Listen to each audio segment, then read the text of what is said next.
Hello? Is anybody there? Can you hear me? Totally. Hi, hello. Hello.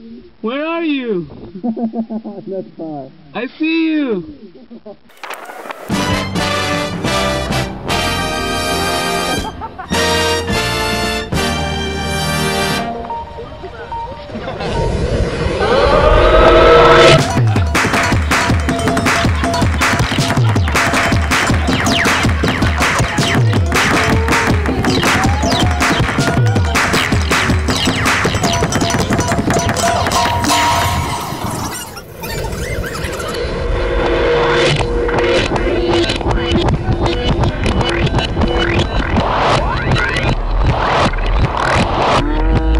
This is onigiri. We call them triangles because they come in a triangle, and it's seaweed wrapped with rice, and then usually there's something in it.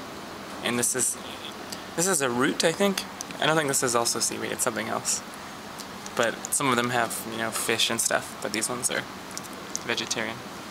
And this is our last one at the airport. We had to actually walk really far to find it. So, thank you. Say goodbye. Say goodbye to Japan. Bye, Japan! Bye-bye, Japan! I just want to say, if this bird goes down, I love you very much.